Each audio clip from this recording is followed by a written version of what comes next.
अब हम इसके बाद जो है ना आगे थोड़ा सा बात करेंगे सेंट्रल नर्वस सिस्टम और पेरिफेरल नर्वस सिस्टम, दोनों एक साथ लेके चलेंगे। हम लाइन यहाँ पे ड्रॉ करेंगे।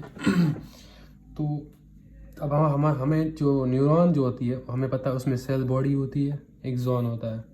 सेल बॉडी होती है, एक्सॉन होता है। सेल बॉडी होती है, एक्सॉन होता है। अब जो ये है ना collection of cell bodies in central nervous system, इनको हम ग्रे मैटर, इसको हम ग्रे मैटर बोलते हैं। और जो ये कलेक्शन ऑफ एक्सॉन्स जो होता है in the central nervous system, इसको हम वाइट मैटर बोलते हैं। ये हमें याद रखना है। सेंट्रल नर्वस सिस्टम में जो सेल बॉडीज़ की कलेक्शन होती है उसको हम ग्रे मैटर बोलते हैं, और जो एक्सॉन्स का कलेक्शन होता है उसको हम वाइट मैटर बोलते हैं। वही अगर हम पेरिफेरल नर्वस सिस्टम की बात करें, वहाँ पे जो सेल बॉडीज़ की कलेक्शन होती है ना, सपोज ये हो गई पेरिफेरल नर्वस सिस्टम में ऐसा हो गया, तो पेरिफेरल नर्वस सिस्टम में जो सेल बॉडीज़ का कलेक्शन है ना, इसको हम गैंग्लिया बोलते हैं। इसको हम ग्रे मैटर नहीं बोलते, इसको हम गैंग्लिया बोलते हैं। और ये जो एक्सॉन पेरिफेरल नर्वस सिस्टम में है, सेंट्रल नर्वस सिस्टम की अगर हम बात करें तो वहाँ पे हम इसको क्या बोलते थे, वाइट मैटर बोलते थे। पेरिफेरल नर्वस सिस्टम में हम इसको वाइट मैटर नहीं बोलेंगे, इसको नर्व्स बोलेंगे हम यहाँ पे। तो हमने बता दिया सेंट्रल नर्वस सिस्टम में जो अगर सेल बॉडीज़ की कलेक्शन है उसको हम ग्रे मैटर बोलेंगे, और जो एक्सॉन्स का कलेक्शन है उसको वाइट मैटर बोलेंगे। वही पेरिफेरल नर्वस सिस्टम में इन सेल बॉडीज़ के कलेक्शन को हम बोलेंगे गैंग्लिया, और जो एक्सॉन्स है उसको हम न्यूरॉन्स बोलते हैं। फिर हमारे पास दूसरी चीज़ है, हमें पता है हमारे पास असेंडिंग ट्रैक्ट्स होते हैं और डिसेंडिंग ट्रैक्ट्स होते हैं। ये हम आगे जाके भी बात करेंगे ये सब चीज़ें क्या है, असेंडिंग ट्रैक्ट्स, डिसेंडिंग ट्रैक्ट्स। बस अभी हमें थोड़ा सा मतलब कंसेप्ट लेना है। हमारे पास दो चीज़ें होती है, ascending tracts and the descending tracts. फिर आते हैं हम, ये तो हमें मतलब इंफॉर्मेशन लेते हैं क्रेनियल टू कॉर्डियली, क्रेनियल से मतलब ऊपर से लेके नीचे तक कॉर्डियली, या फिर कॉर्डियली से क्रेनियली, मतलब ऊपर से नीचे तक ये इन्फॉर्मेशन लाते हैं, या फिर नीचे से ऊपर तक इन्फॉर्मेशन ले जाते हैं। ठीक है, तो मतलब ये तो असेंडिंग और डिसेंडिंग, जो अब ऊपर ले जाएगी इन्फॉर्मेशन उसको असेंडिंग ट्रैक्ट बोलते हैं, और जो नीचे लाएगी वापस इन्फॉर्मेशन उसको डिसेंडिंग ट्रैक्ट बोलते हैं। ठीक है, स्पाइनल कॉर्ड के थ्रू ये जाता है। उसके बाद यहाँ पे बात किया गया है कॉमिशरल फाइबर्स के बारे में।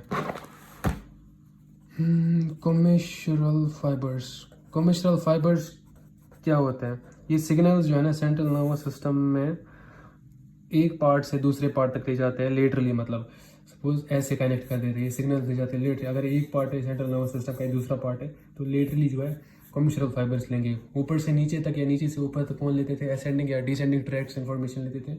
अगर हम लेटरली बात करें मतलब राइट से लेफ्ट या लेफ्ट से राइट, वो कॉमिशरल फाइबर्स लेते हैं।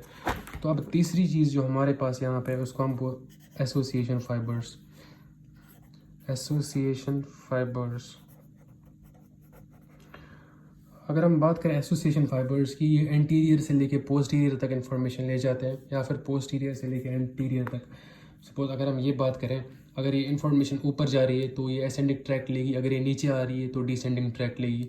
अगर ये इन्फॉर्मेशन जो है ना लेफ़्ट से राइट जा रही है या फिर राइट से लेफ़्ट जा रही है तो कॉमिशरल फाइबर्स उनको बोलते हैं। अगर एसोसिएशन फाइबर्स की हम बात करेंगे, ऐसे एसोसिएशन फाइबर्स, ये एंटीरियर रीजन हो गया, ये पोस्टीरियर रीजन हो गया, ये एंटीरियर से पोस्टीरियर या फिर पोस्टीरियर से एंटीरियर जो है इंफॉर्मेशन ले जाती है। फिर हमारे पास जो है रेटिकुलर फॉर्मेशन का थोड़ा सा कंसेप्ट हमें समझना चाहिए। रेटिकुलर फॉर्मेशन हम थोड़ा सा पहले हम डायग्राम बना लेंगे, फिर थोड़ा समझ आएगा। मिड ब्रेन पॉन्स, यहाँ पे मेडुला हो गया, यहाँ पे नीचे से स्पाइनल कॉर्ड हो गया। ठीक है, अब जो हमारे पास क्या होते हैं ये पॉन्स हो गया, ये मेडुला हो गया, मिड ब्रेन हो गया, स्पाइनल कॉर्ड यहाँ से जाता है। पर अब हमारे पास क्या होता है, जो कि हमारे पास असेंडिंग ट्रैक्ट्स होते हैं, डिसेंडिंग ट्रैक्ट्स होते हैं। ठीक है, सपोज ये असेंडिंग ट्रैक्ट्स हो गए, डिसेंडिंग ट्रैक्ट्स हो गए। अब ये असेंडिंग ट्रैक्ट्स और डिसेंडिंग ट्रैक्ट्स मतलब एक पॉइंट होता है जहाँ पे दोनों डिसोसिएट हो जाते हैं, ऐसे क्रॉस कर दे एक दूसरे को, फिर ये अपोजिट डायरेक्शन में चले जाते हैं, ऊपर की ओर ही जाते हैं अपोजिट डायरेक्शन में। बट अब जो यहाँ से ऐसे गया, इसने यहाँ पे क्रॉस कर लिया, इस साइड से मूव हो गया और ऊपर चला गया।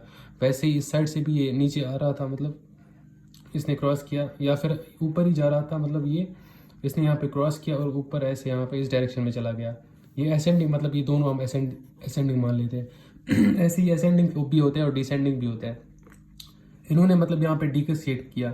जहाँ पे डिसोसिएट करते हैं ना, तो यहाँ पे जो होते हैं ना, यहाँ पे बोथ ग्रे मैटर भी होता है और वाइट मैटर भी होता है, कॉम्बिनेशन होता है।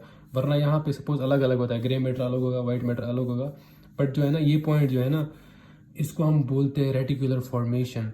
क्या बोलते हैं? रेटिकुलर फॉर्मेशन क्या होता है? ये combination of white matter and grey matter होता है। ठीक है, ये एक्ट करता है as a switch for cerebral cortex. Cerebral cortex जो होता है ना, उसके लिए ये एक्ट करता है एज ए स्विच। फिर अगर हम बात करें माइलिनेशन की, हमारे पास जो है दूसरा थोड़ा सा माइलिनेशन। हमें पता है एक होता है सेंट्रल नर्वस सिस्टम, दूसरा होता है peripheral nervous system. Central nervous system में जो माइलिनेशन करा देते हैं ना, वो ओलिगोडेंड्रोसाइट्स करा देते हैं। ओलिगोडेंड्रोसाइट्स माइलिनेशन करा देते हैं सेंट्रल नर्वस सिस्टम, और पेरिफेरल नर्वस सिस्टम में जो है वो श्वान सेल्स करा देते हैं माइलिनेशन। ठीक है, तो ये कंसेप्ट ये हमें याद रखना है, क्योंकि कुछ ऐसी पैथोलॉजीज होती है, कुछ ऐसी डिजीज़ होती है जो कि बस किस पे अटैक करेंगे, ओलिगोडेंड्रोसाइट्स पे, या फिर कुछ डिजीज़ ऐसी होती है जो बस श्वान सेल्स पे बस अटैक करेंगे। तो इससे मतलब दोनों इफेक्ट नहीं होंगे, बस एक इफेक्ट होगा।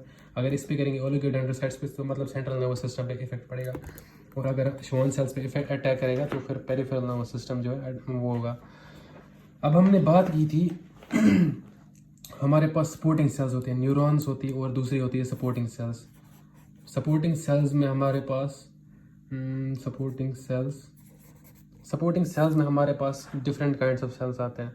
एस्ट्रोसाइट्स हो गए, ओलिगोडेंड्रोसाइट्स हो गए, श्वान सेल्स हो गए, एपेंडाइमल सेल्स हो गए। एस्ट्रोसाइट्स इनको इसलिए बोलते हैं क्योंकि ये स्टार शेप्ड होते हैं। स्टार शेप्ड मतलब एस्ट्रोसाइट्स, ये इनका काम क्या होता है? ये कनेक्टिव टिश्यू बना देते हैं, सेंट्रल नर्वस सिस्टम का।